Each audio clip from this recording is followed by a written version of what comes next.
کہ اللہ کے راستے کی نقل و حرکت ایمان اور اعمال کی تکمیل کے لیے ہے۔ سوال اس بات کا ہے، لوگ یہ کہتے ہیں کہ کیا ایمان اور اعمال میں کمال پیدا کرنے کے لیے صرف یہی راستہ ہے؟ دیکھو، جب امت کی نظر سیرت صحابہ سے اور محمد صلی اللہ علیہ وسلم کے طریقوں سے دور ہوتی جاوے گی، امت کے درمیان رواجی طریقے زندہ ہوتے رہیں گے اور سنت کے طریقے امت سے دور ہوتے رہیں گے، سنت کے طریقے دور ہوتے رہیں گے۔ اگر ہم اس محنت کو کرنے میں سب سے پہلے سیرت پر غور کریں کہ سیرت صحابہ میں اور آپ صلی اللہ علیہ وسلم کی احادیث میں دعوت کا کیا مفہوم ہے اور ایمان کی دعوت کی کیا ضرورت ہے،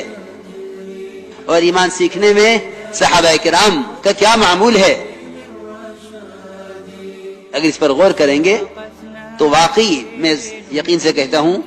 یہ بات سمجھ میں آ جائے گی کہ اللہ کے راستے کا جہد محمد صلی اللہ علیہ وسلم اور آپ کے صحابہ کے طریقے کا پابند ہو کر کرنا یہی ایمان اور اعمال کی ترقی کا راستہ ہے۔ سب سے پہلے دعوت کے ذریعے یقینوں کی تبدیلی مطلوب ہے۔ مولانا الیاس صاحب خود فرماتے تھے کہ اگر میں اس کام کا کوئی نام رکھتا تو اس کا نام تحریک ایمان رکھتا، اس کا نام تحریک ایمان رکھتا۔ اگر میں اس کام کو کوئی نام رکھتا کہ اس کا نام تحریک ایمان رکھتا،